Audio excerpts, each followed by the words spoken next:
ിരിക്കുന്ന ബഹുമാനപ്പെട്ട വിശിഷ്ട വ്യക്തികളെ, എൻ്റെ സ്നേഹം നിറഞ്ഞ ഇടവകളെ, ഞാൻ ഏറ്റവും സ്നേഹിക്കുന്ന എൻ്റെ കുഞ്ഞുമക്കളെ, ഇന്നത്തെ ഒരു ദിവസം എനിക്ക് ഇവിടെ ഇങ്ങനെ ആയിരിക്കാൻ പറ്റുമെന്ന് ഞാൻ ഒരിക്കലും പ്രതീക്ഷിച്ചതല്ല.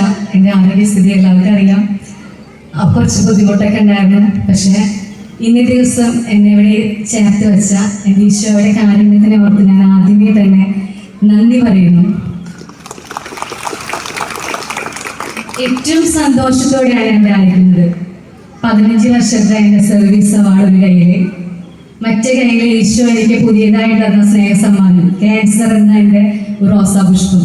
ഇത് രണ്ടും പിടിച്ചുകൊണ്ട് ഏറ്റവും സന്തോഷത്തോടെയാണ് ഞാനിവിടെ ആയിരിക്കുന്നത്. എൻ്റെ വിശ്വാസ പരിശീലനം 15 വർഷത്തെ വിശ്വാസ പരിശീലനത്തിൽ ഒരു കുഞ്ഞു സഹനം തന്നപ്പോഴും എൻ്റെ ഈശോയെ എന്തിന് എന്ന് ചോദിക്കാതെ ഈശോയെ നെഞ്ചോട് ചേർത്ത് പിടിച്ച് നിന്നെ ഞാൻ ഇപ്പോഴും സ്നേഹിക്കുന്നെന്ന് പറയാം എനിക്ക് കാണിച്ച ആ ഒരു മനസ്സാണ് ഞാൻ എൻ്റെ മക്കൾക്ക് കൊടുത്ത വിശ്വാസ പരിശീലനം. അത് മാത്രമാണ് എനിക്കൊരു ഈ വിശ്വാസ പരിശീലനത്തിൽ നിന്ന് എനിക്ക് നേടാൻ കഴിഞ്ഞിട്ടുള്ള ഏറ്റവും ഒരു സമ്പത്തും അത് തന്നെയാണ്. പ്രാക്ടിക്കൽ ലൈഫിലെ മക്കൾക്ക് കൊടുക്കാനായിട്ട് എനിക്കുള്ളതും അത് തന്നെയാണ്. 15 വർഷത്തെ ഞാൻ കർമ്മമണ്ഡലത്തിലെ എൻ്റെ ഒരു ജന്മമണ്ഡലം കൂടിയുണ്ട്. ഞാൻ മാമോദീസ സ്വീകരിച്ച പള്ളിയും ഇത് തന്നെയാണ്, എൻ്റെ വിവാഹം കഴിഞ്ഞ പള്ളി. അപ്പൊ മാമോദീസയുടെ ഈശോയുടെ പൗരോഹിത്യത്തിൽ നമ്മൾ പങ്കാളികളാകുമ്പോൾ മക്കൾക്ക് വിശ്വാസം പറഞ്ഞു കൊടുക്കാൻ ഈ ഒരു ഇടവകയിൽ തന്നെ എന്നെ ദൈവം നിയോഗിച്ചു എന്നുള്ളതും വലിയൊരു അനുഗ്രഹപ്രദമായി കാണുന്നു. വിശ്വാസ പരിശീലനം പിന്നെ കേവലം നമ്മുടെ അധ്യാപകർക്ക് മാത്രമുള്ളതല്ല, നമ്മുടെ മാതാപിതാക്കളും ഒരുമിച്ച് പങ്കാളികളാവുമ്പോഴാണ് വിശ്വാസ പരിശീലനം ഏറ്റവും മനോഹരമായി തീരുന്നത്. ഞങ്ങൾ അധ്യാപകർ ഒരുപാട് അറിവും കഴിവുമുള്ളവരൊന്നല്ല, ഞങ്ങൾക്ക് അറിയുന്നത് ഈശോയുടെ മക്കൾക്ക് കൊടുക്കണം. അപ്പൊ നിങ്ങൾ പാരൻസും അതേപോലെ തന്നെ വിശ്വാസ പരിശീലനത്തിലെ മക്കളെ വളർത്താനായിട്ട് എല്ലാവരും പരിശ്രമിക്കണം. നമ്മുടെ മക്കളെല്ലാവരും ഒരുപാട് നല്ല നല്ല കുട്ടികൾ. നമ്മൾ പറയും തലമുറ മാറിപ്പോയി എന്നൊക്കെ, പക്ഷെ ഒരുപാട് സ്നേഹവും കരുതലും ഒക്കെയുള്ള മക്കളാണ്. ഞാൻ ഹോസ്പിറ്റലിൽ ഇരിക്കുമ്പോൾ തന്നെ നമ്മുടെ എൻ്റെ ACC മക്കളെ ഞാനെല്ലാം മിസ് ചെയ്യുന്നുണ്ട്. അവര് വന്ന് അവരുടെ പെരുമാറ്റം കണ്ട് ഞങ്ങൾ കസിൻ HM ഉണ്ടായിരുന്നു അവിടെ KTSM.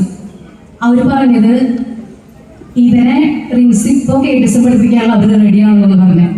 അത്രയും നല്ലൊരു സ്നേഹവും പരിചരണവും. നമ്മളൊക്കെ പ്രാർത്ഥനയ്ക്ക് പ്രാധാന്യം കൊടുക്കുന്നതിനെ നമ്മുടെ മക്കള് പ്രവൃത്തിക്കും കൂടി പ്രാധാന്യം കൊടുക്കുന്നുണ്ട്. അത്രയും സ്നേഹവും കരുതലും ഒക്കെ ഉള്ള മക്കളാണ് നമ്മുടെ എല്ലാ മക്കളും. എനിക്ക് നമ്മുടെ ACC മക്കളെ എന്നോടൊപ്പം ഉള്ള കാരണം എനിക്ക് അവരറിയാം. അങ്ങനെ ഒത്തിരി സ്നേഹത്തോടെ ഈ ഒരു 15 വർഷക്കാലം നമ്മുടെ KTSM യൂണിറ്റ് ഏറ്റവും മനോഹരമായി പോകുന്ന, നല്ല സന്തോഷം സമാധാനം ഒത്തൊരുമയോടെ പോകുന്ന ഒരു മനോഹരമായ KTSM യൂണിറ്റാണ് നമ്മുടെ ഇടവകയിൽ. അപ്പോൾ എൻ്റെ സഹനങ്ങളെ, എൻ്റെ അസുഖങ്ങളെ കുറിച്ച് എല്ലാവർക്കും അറിയാമെന്ന് വിചാരിക്കുന്നു.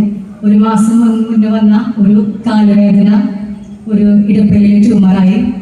2 ദിവസം കഴിഞ്ഞ് വന്ന കൈ തളർച്ച ബ്രെയിനിലായി.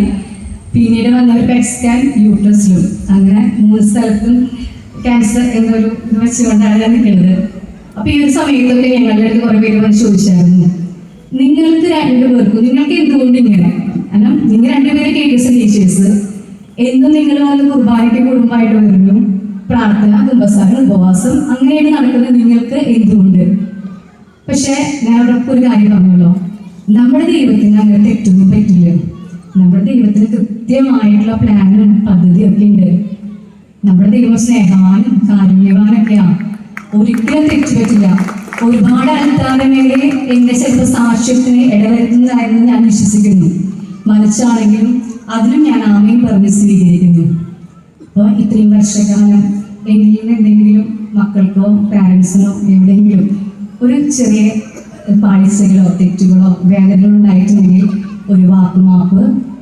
തുടർന്നും എൻ്റെ ട്രീറ്റ്മെൻറ്റിലും എല്ലാം നിങ്ങളുടെ പ്രാർത്ഥനയും അപ്പം എൻ്റെ ഒപ്പം ഉണ്ടാവുന്ന അറിയാം. അതാണ് എനിക്കുള്ള ധൈര്യം. പിന്നെ ഈ ഒരു അവാർഡ് എനിക്ക് വിജയിച്ചിട്ടുണ്ടെന്ന നമ്മുടെ KTSM കുടുംബത്തിനെ ഒത്തിരി സ്നേഹത്തോടെ നന്ദി പറയുന്നു. നന്ദി, നമസ്കാരം.